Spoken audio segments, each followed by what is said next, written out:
Baik, Assalamualaikum warahmatullahi wabarakatuh. Selamat sejahtera untuk kita semua, Bapak Ibu. Terima kasih atas kesempatannya untuk bergabung bersama-sama di webinar Korpri BNN. Bapak Ibu semua, kita dalam acara ini akan membahas dengan satu kasus yang mungkin sudah beberapa bulan ini akrab dengan kita ya Bapak Ibu semua, yaitu kasus COVID-19. Mungkin kalau kita ingat dalam membahas, artinya dalam melihat satu objek, biasanya kita sering bicara dengan istilah eklektik holistik, artinya eklektik itu melihat dari semua sudut pandang yang ada, sedangkan holistik ini adalah melihat dari semua potensi yang ada terhadap objek itu. Nah, hari ini kita akan membahas satu objek seperti disebutkan tadi, yaitu namanya COVID-19 dari sudut pandang yang eklektik holistik. Apakah itu dari sudut pandang medisnya, kemudian sudut pandang sosialnya, dan juga sudut pandang psikologisnya. Alhamdulillah hari ini sudah hadir di tengah-tengah kita para pembicara yang mungkin disebutnya sudah pakar ya Bapak Ibu semua, karena selain dari latar belakang pendidikannya, tapi juga kesehariannya memang sudah bersentuhan dengan isu-isu yang akan kita bahas bersama. Sebelum kita memulai, mungkin kita baca dengan membaca Bismillahirrahmanirrahim.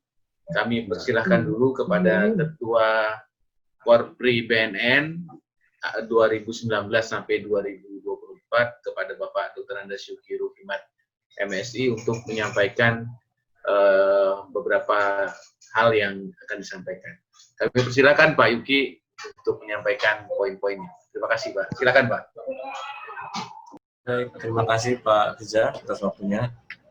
Assalamualaikum warahmatullahi wabarakatuh. Waalaikumsalam warahmatullahi wabarakatuh. Yang terhormat Bu Diah Setiautami yang dalam hal ini selain sebagai pakar tapi juga Ketua Dewan Penasehat Ketua Dewan Penasehat Korpri BNN ya, kayaknya nggak bisa lepas kalau dari Korpri. Dulu Bu Diah adalah Ketua Korpri, karena pergantian waktu saya mendapat amanah untuk menjadi Ketua di Korpri BNN. Pak Sindu saya lihat juga sudah hadir di sini. Terima kasih Pak Sindu sudah bergabung dengan kami, Bu Maida, Pak Adi terutama sahabat saya waktu kuliah yang sekarang sudah hadir di sini. Terima kasih sekali Pak Adi sudah bersedia bergabung dengan kami. Dan Bapak Ibu yang saya hormati yang tidak bisa saya sebutkan satu persatu. Terima kasih. Kita panjatkan puji syukur kehadiran Allah Subhanahu wa taala, Tuhan yang Maha Kuasa, karena sampai hari ini kita masih diberikan kenikmatan untuk menjalani kegiatan kita, terutama bagi kaum muslimin, kita bisa menjalani ibadah puasa di bulan Ramadan ini walaupun dengan kondisi yang sangat berbeda dari biasanya. Bapak Ibu sekalian, pertemuan kita ini dalam rangka untuk memberikan penguatan baik kepada diri kita sendiri maupun nanti kepada lingkungan baik kita di tempat kerja maupun tempat tinggal, bagaimana kita bisa menjaga kesehatan. Kesehatan ini tidak hanya secara fisik saja, tapi juga sebaiknya juga secara mental, secara sosial, dan secara rohani. Kita harus bisa menyikapi kondisi yang sekarang ini, karena pengaruhnya cukup besar, tidak hanya di Indonesia, ternyata juga ke seluruh dunia. Nah, dalam hal ini, Korpri BNN mencoba memberikan wadah atau media sebagai alat bagaimana kita nanti menyikapi kondisi ini. Nanti akan diberikan tips dan triknya barangkali atau ilmu pengetahuan dari para pembicara yang sudah hadir pada hari ini, dan mudah-mudahan kegiatan ini bisa bermanfaat dan akan bisa kita lanjutkan di hari-hari ke depan. Dan mohon izin nanti Bu Diah kita akan membuat pertemuan bulanan untuk Korpri khususnya BNN untuk mengakomodasi kebutuhan teman-teman Korpri di BNN. Mungkin tidak banyak yang bisa saya sampaikan agar tidak membuang waktu. Selamat bergabung kepada teman-teman. Ini adalah webinar terbuka untuk umum. Siapa saja yang bisa mengikuti ini dalam rangka kita menjalin silaturahmi. Demikian yang bisa saya sampaikan. Mudah-mudahan apa yang kita lakukan pada hari ini bisa menjadi bekal pengetahuan, bekal kekuatan untuk menghadapi situasi yang pada saat ini terjadi, dan juga menjadi bekal ibadah buat kita semua. Saya sampaikan terima kasih. Saya kembalikan kepada moderator. Selamat mengikuti webinar. Wabillahi taufiq wal hidayah. Wassalamualaikum warahmatullahi wabarakatuh. Waalaikumsalam warahmatullahi wabarakatuh. Waalaikumsalam warahmatullahi wabarakatuh. Terima kasih Pak Yuki. Jadi mungkin teman-teman ini memang saya lihat di sini mayoritas teman-teman dari PNN semua. Jadi kita sudah punya ketua Korpri baru, yaitu Pak Yuki. Sebenarnya bukan baru, dari akhir tahun 2019. Tapi perlu diingat-ingatkan juga ya Bu Diah ya. Kalau ketua Korpri kita sekarang adalah Pak Yuki. Iya. Selamat datang. Ya. Jangan sampai salah. Selamat datang Dr. Arif. Dr. Arif juga sudah bergabung. Alhamdulillah kita bisa silaturahmi juga di forum ini. Jadi Bapak Ibu semua, kita akan memulai kegiatan webinar kita ini. Nanti kita akan menyampaikannya satu persatu ya Bapak Ibu semua. Jadi nanti satu narasumber akan menyampaikan materinya selama 15 menit. Kemudian setelah itu kita adakan tanya jawab selama 15 menit. Dan kami mohonkan ketika narasumber sedang menyampaikan materi agar di-mute, ataupun kalau tidak ingin berbicara, tolong kita di-mute-kan saja untuk sound-nya. Tapi kalau untuk videonya kami persilahkan saja. Kalau ingin menampilkan wajahnya yang ganteng dan cantik, kami biar kita bisa tahu juga saling silaturahmi dan berkenalan. Bapak Ibu semua, kita akan mulai satu persatu materinya. Untuk materi pertama, kami perkenankan dulu kepada Prof. Adi Fahrudin. Sebelum memulai, Prof. Adi sudah standby ya, Prof? Juga dari ini ya. Prof. Adi Fahrudin, PhD. Beliau ini adalah profesor di Universitas Muhammadiyah Jakarta. Juga beliau ini adalah guru besar ASN LL Dikti Wilayah 3. Ditugaskan di Universitas Muhammadiyah Jakarta. Visiting Professor dari Japan College of Social Work. Kemudian Associate Research Fellow Unit Penyelidikan Psikologi dan Kesehatan Sosial University Malaysia Sabah. Jadi kami persilahkan kepada Prof. Adi untuk menyampaikan materinya. Kita bersama akan dengarkan, setelah itu kita akan ada tanya jawab. Kami persilahkan, Prof. Ya, oke. Saya izin share ya. Silakan, Prof. Assalamualaikum warahmatullahi wabarakatuh, Bapak Ibu sekalian. Waalaikumsalam. Waalaikumsalam warahmatullahi wabarakatuh. Mudah-mudahan dengan waktu yang terbatas bisa saya sharing dan mungkin melengkapi nanti apa yang juga disampaikan oleh para narasumber yang lain. Saya langsung saja mengambil judul apa yang dijadikan tema webinar ini, sehat fisik dan mental dan sosial dalam masa pandemi COVID-19. Kita tahu bahwa COVID-19 ini adalah virus baru, sehingga tidak banyak informasi mengenai penyakit ini dan hampir semua negara tidak siap menghadapi pandemi ini. Jadi kalau misalnya Indonesia tergagap-gagap dengan fenomena ini, kita bisa maklum karena hampir semua negara juga tergagap-gagap. Bahkan Amerika yang sistem pelayanan kesehatannya sudah jauh lebih baik pun mengalami masalah ketika menghadapi pandemi ini. Nah, krisis akibat pandemi ini memang berbeda berbanding krisis sebelumnya. Kita pernah mengalami SARS, MERS, Ebola, bahkan penyakit HIV/AIDS. Situasi ini berbeda sekali. Kalau SARS tempo hari hanya di beberapa negara, kemudian kita pun tidak begitu terasa, MERS pun demikian. Nah, oleh sebab itu, banyak para ahli menyebut bahwa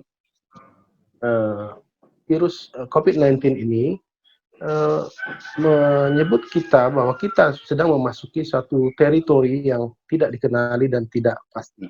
Jadi kita sekarang ini harus sadar betul bahwa kita sebenarnya masuk dalam wilayah yang tidak pasti, wilayah yang penuh dengan ketidakpastian. Ketidakpastian itu kenapa? Karena satu, tidak diketahui kapan vaksin itu ditemukan, kemudian kapan obatnya ditemukan. Karena ketidakpastian itulah maka situasi saat ini mengalami perubahan. Ya, perubahan itu pertama karena negara-negara di dunia menerapkan berbagai sistem yang dilakukan untuk melakukan mitigasi terhadap penularan penyakit ini. Ada yang menggunakan istilah lockdown, ada yang menggunakan kuarantin, ada yang menggunakan pembatasan sosial berskala besar, ada yang mengatakan istilah movement control order dan lain sebagainya. Sebenarnya inti dari semuanya itu yaitu negara atau pemerintah suatu negara itu ingin memitigasi penyakit ini supaya tidak menular ke secara meluas. Nah, akibat dari lockdown dan kuarantin dan sebagainya ini, PSBB, ya, terjadilah apa yang fenomena yang dilakukan, yaitu tinggal di rumah, belajar di rumah, bekerja di rumah dan lain sebagainya. Nah, ini adalah satu gaya hidup baru yang sebelumnya tidak pernah kita alami. Ya. Nah, akibatnya adalah terjadi interaksi sosial yang kurang. Biasa kita selalu berinteraksi dengan teman kerja, dengan tetangga, tapi sekarang menjadi berkurang. Kemudian aktivitas fisik juga merosot tajam. Biasanya paling tidak kita berjalan ke kantor atau dari tempat parkir ke ke kantor, ke ruangan kita. Tapi sekarang pergerakan kita lebih banyak hanya terbatas di dalam rumah atau di luar rumah, atau ke warung paling jauh, ya. Nah, sehingga ini menyebabkan bisa berpengaruh kepada fisik kita, sosial dan kesehatan mental. Nah, lalu karena tadi dikatakan bahwa COVID-19 ini adalah uncertain, maka saya merujuk kepada teori di dalam bidang kesehatan, itu uncertain illness theory. Ya, teori ini mengatakan bahwa penyakit ini bisa menimbulkan uncertain. Nah, kalau karena uncertain, orang perlu melakukan adaptasi. Dan ketika orang berhasil beradaptasi dengan melakukan coping, maka akan menemukan makna hidup atau gaya hidup baru terhadap situasi ini. Tetapi apabila gagal beradaptasi dan melakukan coping, maka akan menimbulkan trauma, bahkan juga mungkin menimbulkan gangguan-gangguan mental yang lain. Nah, inilah yang sebenarnya situasi yang kita hadapi saat ini, yaitu uncertain. Karena kita tidak tahu, apalagi misalnya ada keinginan pemerintah untuk membuka kembali kewajiban kita untuk bekerja, kemudian orang di sekolah dibuka kembali, kantor-kantor dibuka kembali. Nah, itu juga akan menimbulkan dua hal. Bisa jadi itu adalah benefit, bisa jadi itu bahaya. Karena apa? Karena COVID-19 ini masih uncertain, tidak diketahui, tidak pasti. Tidak pastinya apa? Karena vaksinnya belum ada, kemudian juga penularannya juga masih masih meningkat, ya. Nah, ini akan menimbulkan situasi. Nah, situasi uncertain ini tentu menimbulkan berbagai macam, ya, kekurangan informasi, sesuatu yang tidak bisa diprediksi, kemudian juga timbul inkonsistensi, misalnya, ya, lihat apa yang kita amati dalam kehidupan pemerintahan kita, misalnya ada inkonsistensi. Satu sisi mau menerapkan PSBB, kemudian di satu sisi juga melonggarkan transportasi umum, ya, lalu membolehkan orang di usia 45 tahun ke bawah untuk bekerja dan lain sebagainya. Kemudian situasi ini sudah pasti akan menimbulkan ambigu, ya, kebingungan di dalam masyarakat. Lalu diperlukan satu adaptasi, dan coping dan resilience. Jadi dalam situasi seperti ini, terutama di awal pandemi maupun pada masa peak pandemi, ya, itu diperlukan betul adaptasi, kemampuan adaptasi. Karena kalau individu atau orang-orang tidak mampu beradaptasi, maka akan menimbulkan gangguan yang lebih serius. Bukan soal hanya fisik, tapi juga soal mental, ya. Kemudian kemampuan coping. Tadi aku udah bilang ya lagi tidur, ntar ngirimnya agak siangan. Aduh, ada suara itu. Tolong di mute itu yang lagi bicara ya. Jadi pandemi ini sebenarnya bisa dilihat dari 4 fenomena nih. Jadi early pandemi itu mungkin di minggu-minggu pertama ketika dinyatakan ada kasus di Indonesia, meskipun banyak pengamat, banyak negara yang memprediksi sebenarnya early pandemic itu sebenarnya dari awal Januari lagi. Ya. Tetapi anggaplah misalnya pada bulan Maret early pandemiknya. Nah sekarang katakanlah ini apakah betul bulan Mei ini adalah peak pandemiknya? Nampaknya dia terus meningkat, maka ini sebenarnya masuk peak pandemik ya. Nah lalu nanti bagaimana dengan post peak pandemik? Ini juga harus kita perhitungkan dan semuanya ini harus perlu ada kemampuan adaptasi, apalagi nanti pada post pandemik ya. Jadi kemampuan adaptasi itu apa? Misalnya timbul gaya hidup baru atau model hidup baru ya.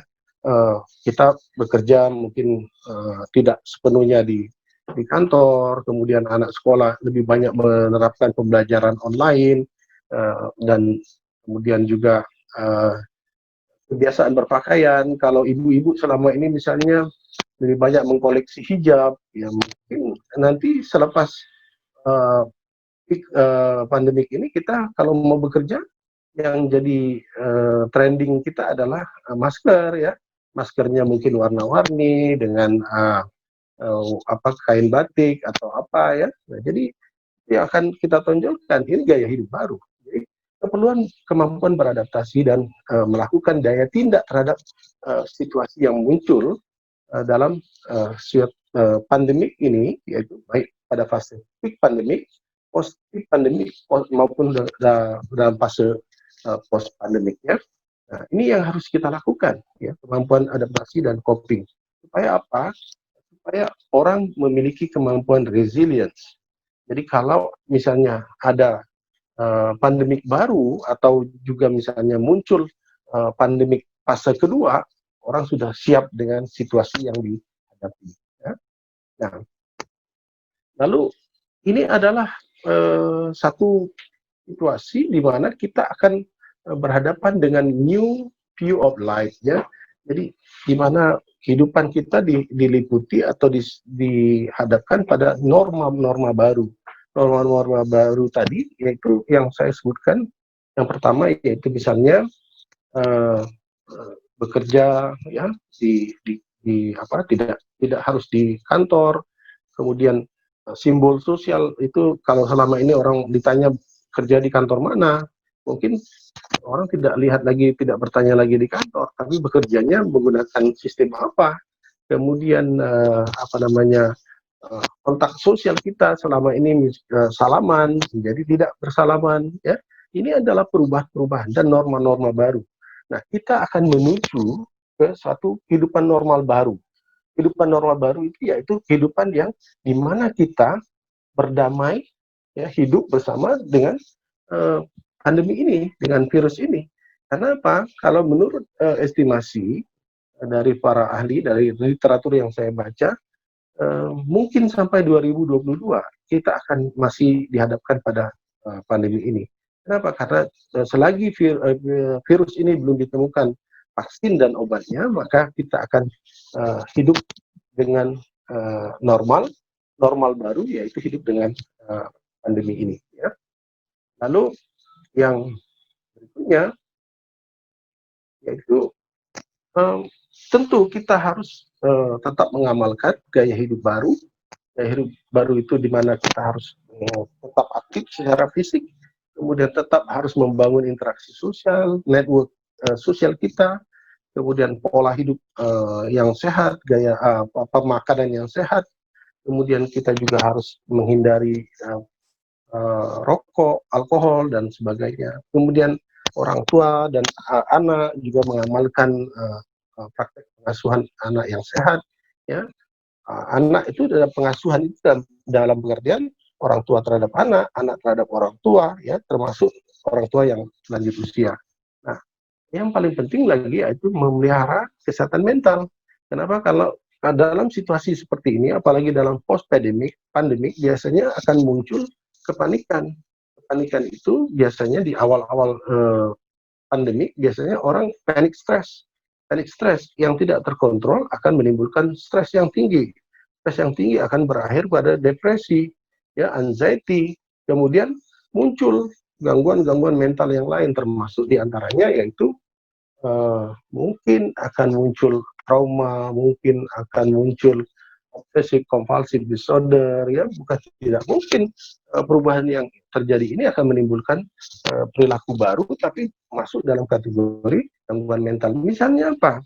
Kalau terlalu berlebihan juga kita ketakutan, ya, lalu setiap memegang sesuatu kita ingin mencuci tangan, terus bolak-balik cuci tangan, merasa tidak bersih tangannya, takut ada virus dan sebagainya, itu akan menimbulkan perilaku baru yang dalam kategori gangguan mental, yaitu compulsive disorder. Nah, ini juga membahayakan. Maka paling penting bagi kita adalah mendapatkan informasi yang akurat, lalu melakukan tindakan-tindakan yang sewajarnya, tidak berlebihan. Nah, lalu sebenarnya dalam konteks psikologi ada perilaku coping itu, ada yang perilaku coping yang bersifat emosional, emotional coping, ada problem solving coping, kemudian ada yang dinamakan social network coping. Nah, tapi saya hanya membagi ke dalam dua kategori supaya memudahkan kita memahaminya. Coping itu ada dua, yaitu yang positif, ada yang negatif. Yaitu tindakan ketika orang berhadapan dengan situasi yang tidak menyenangkan atau penuh dengan tekanan. Nah, biasanya orang menghadapinya dengan cara yang positif atau negatif. Yang kita anjurkan tentu yang positif. Yang positif itu apa saja? Misalnya dalam situasi sekarang ini, orang perlu melakukan manajemen keuangan secara kreatif. Jadi kalau kita tidak pandai mengatur keuangan, ya, mungkin beban hutang yang banyak, kreditan banyak, ini akan menimbulkan masalah baru, ya.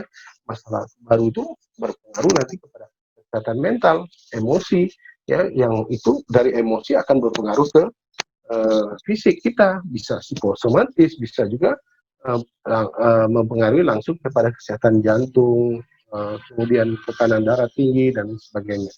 Lalu yang kedua, selalu berpikir positif bahwa fenomena ini adalah fenomena sejagat, artinya di seluruh dunia mengalami hal yang sama, bukan kita sendiri. Jadi karena ini fenomena sejagat, kita harus positive thinking bahwa ini suatu saat akan berakhir, ya. Pasti ada pemecahannya. Lalu yang ketiga, tukarlah emosi negatif itu dengan sebagai kegiatan produktif. Jadi kalau yang biasa atau menulis atau bisa menulis novel, cerita pendek atau apa, ya lakukan itu. Jangan emosi negatif lalu dilakukan dengan kegiatan negatif juga. Misalnya seperti yang terjadi pada sekelompok remaja, misalnya emosi negatif mereka wujudkan dengan tawuran di jalan, ya, kebut-kebutan, apalagi pada bulan Ramadan, ya, itu juga sebenarnya emosi negatif, tekanan yang dihadapi oleh mereka tapi diselesaikan dengan cara yang tidak produktif, ya. Lalu yang keempat yaitu tetap berhubung dengan orang lain, berkomunikasi dengan orang lain dan tidak menarik diri. Jadi kalau teman sekantor itu ada grup WhatsApp-nya, ya jangan kita mendiamkan diri, tidak merespon informasi dari kantor. Ketika orang misalnya menyampaikan informasi tentang pekerjaan, tentang hal-hal lain, misalnya orang lain merespon sementara dia menghilang, menarik diri. Nah, ini membahayakan, ya. Nah, juga apalagi orang awam, ya, yang tidak tidak terhubung dengan komunikasi yang lain, ini biasa bisa jadi mereka menarik diri. Nah, kalau menarik diri, ini akan semakin memperparah potensi gangguan mental yang akan terjadi. Lalu yang kelima yaitu yang dapatkan informasi yang tepat dari sumber yang bisa dipercaya. Nah, memang di awal-awal pandemik ini di Indonesia, informasi yang keliru berseliweran ya, bahkan orang banyak bertukar jadi seperti sudah menjadi pakar kesehatan masyarakat ya, paling tahu tentang pandemik ini, paling tahu corona ya. Sepertinya ini tindakan yang tidak produktif, bahwa itu bukan kewenangan kita, bukan keahlian kita ya. Nah, ini juga akan memberi pengaruh. Jadi berbagilah, yang terakhir, berbagilah perasaan dengan orang yang terdekat, dan jika perlu dapatkan layanan dari profesional kesehatan mental, misalnya pekerja sosial klinis, psikolog klinis, atau psikiatri ya. Ini adalah cara yang positif. Nah, tapi yang negatif juga ada yang harus dihindari. Elakkan atau hindari perilaku yang negatif, misalnya merokok, menggunakan alkohol atau narkoba ya.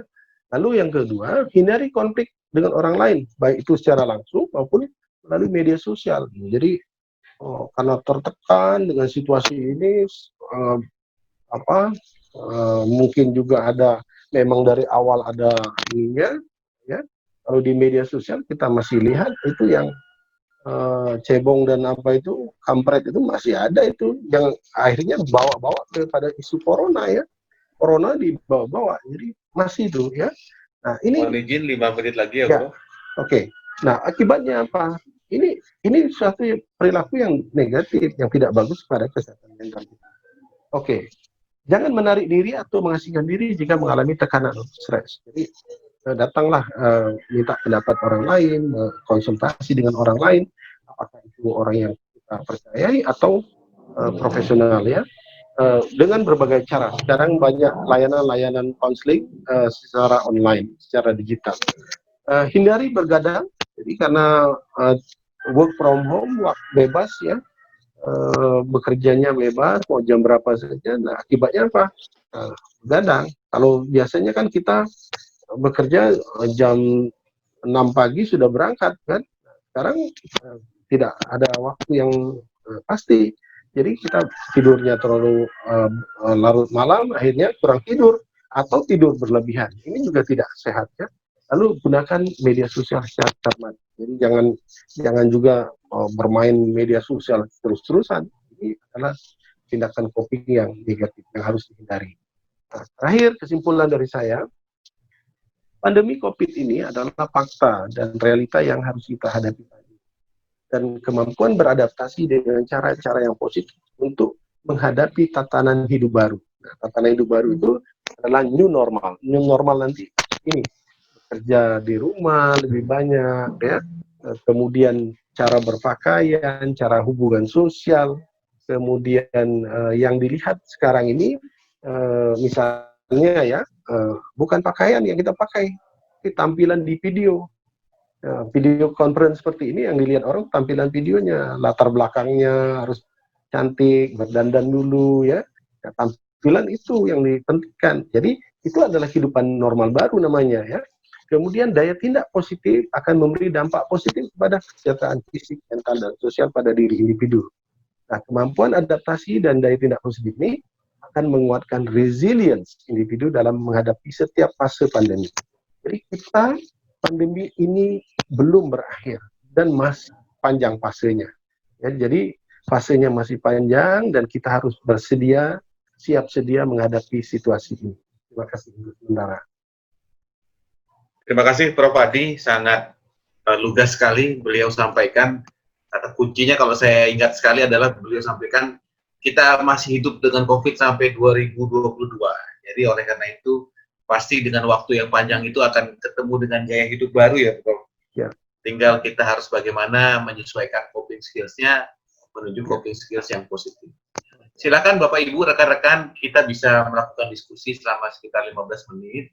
Mumpung Profesor masih di sini dan materi beliau sangat menarik sekali untuk kita bisa berdiskusi. Silakan kita berdiskusi. Tadi ada pertanyaan juga Prof, saya lihat di chat itu ada dari Bu Ana yang ingin bertanya bahwa apakah Indonesia masih terkategori terlambat mengantisipasi COVID-19 ini, dan kira-kira tahun ini di Indonesia bisa selesai nggak Prof? Ini pertanyaan dari Bu Ana. Mungkin bisa direspon dulu Prof, silakan Prof. Ya, terima kasih. Jadi Ibu Ana, terima kasih pertanyaannya. Ibu mau saya jawab sejujurnya atau bagaimana? Oke, mungkin sambil berjalan ya, Prof. Silakan. Mungkin Prof bisa tanggapin dulu yang satu pertanyaan. Nanti habis itu ada Dr. Iman dari Makassar. Saya jawaban saya yang pertama betul kita Indonesia tidak siap mengantisipasi. Jadi kita terlalu awalnya menganggap enteng pandemi ini. Sebenarnya kalau kita lebih siap dari awal, mungkin fenomena ini tidak seserius sekarang. Mungkin mitigasinya lebih cepat. Itu jawaban saya. Kita tidak siap, kita tidak mempersiapkan diri dengan baik. Yang kedua, tidak mungkin dalam tahun ini atau bulan Juli nanti selesai, karena kurvanya semakin meningkat. Jadi berlebihan kalau kita mengatakan misalnya bulan depan kita sudah boleh bebas beraktivitas di luar rumah, itu rasanya tidak mungkin, karena kurvanya masih tinggi sekali masih. Terus ini, kalau di negara lain cenderung melandai. Jadi, nah itu kalau melandai berarti ada penurunan. Di negara lain apa ya, melandai, Pak, turun, Pak. Cenderungan. Gravitasnya. Nah, cuman di beberapa daerah memang ada yang melandai. Tapi kan dilihatnya kan secara nasional kali itu. Itu jawaban saya. Oke, terima kasih Prof, cukup jelas sekali. Jadi masih 2022 ya, Prof. Kalau literatur yang saya baca begitu. Tetap semangat ya kawan-kawan semua. Kita akan menemukan gaya hidup baru, Dr. Mario nih. Dr. Iman tadi ingin bertanya, silakan, Dr. Iman dari Makassar ini. Oh ya, baru baca soalnya. Ya Pak moderator, selamat pagi Prof. Ya, selamat pagi. Ya, ini Prof, saya setuju dengan Prof bahwa dalam waktu dekat ini kemungkinan ini tidak akan hilang. Dan melandainya pun itu dengan catatan melandainya kan juga antar satu kota dan kota lain berbeda-beda. Itu tadi saya setuju Prof. Dan juga melandainya juga apakah melandai benar-benar berkurang coronanya atau alat tesnya yang sudah habis, kan bisa juga melandai. Bisa. Ya, jadi karena kan ya kita yang agak rendah untuk melakukan tes.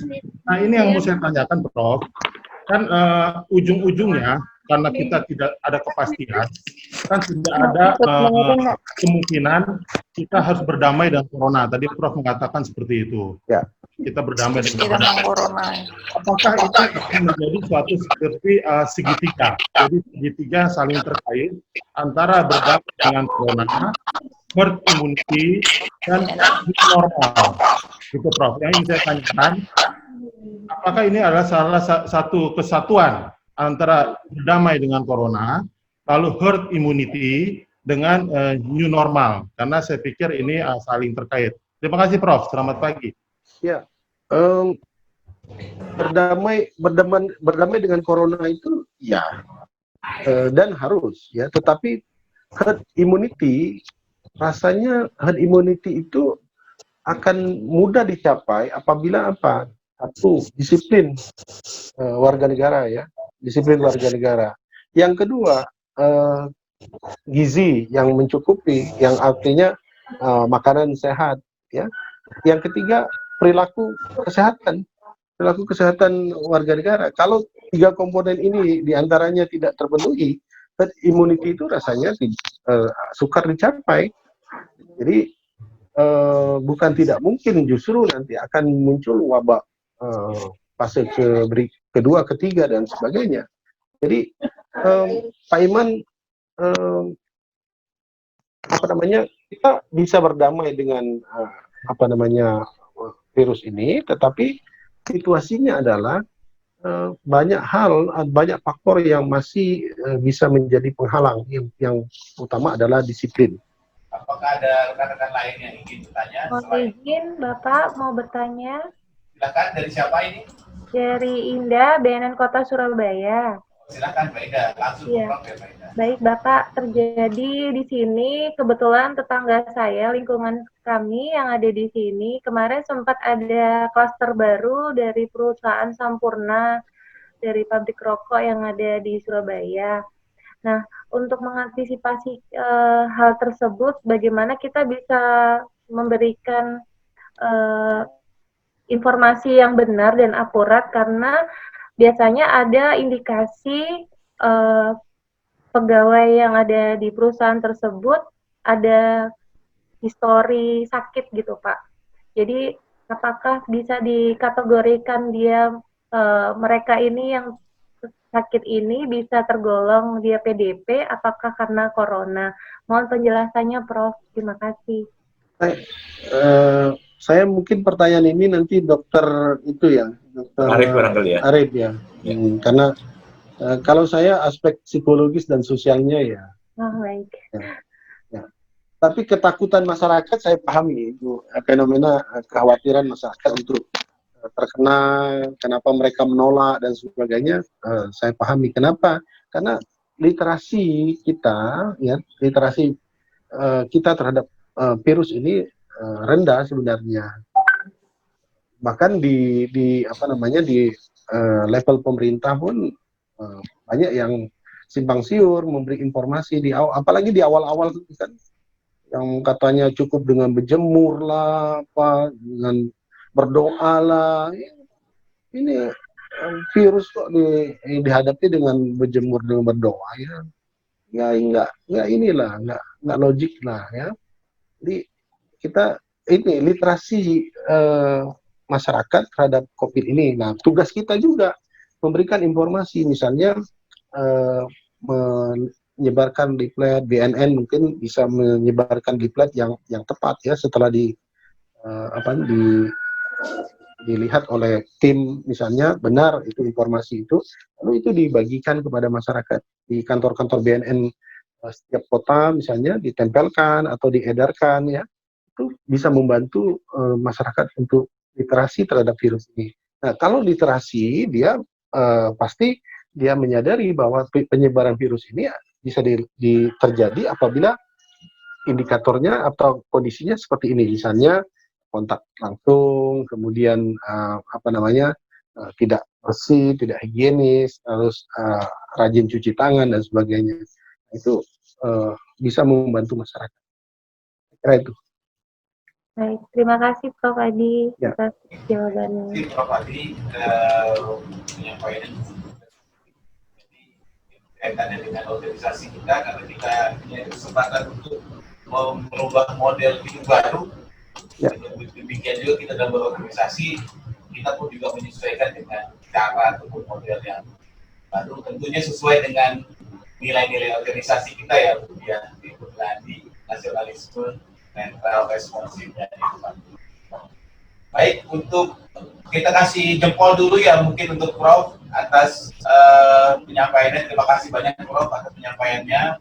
Kami sangat mendapatkan informasi yang kita jadi wawasan baru.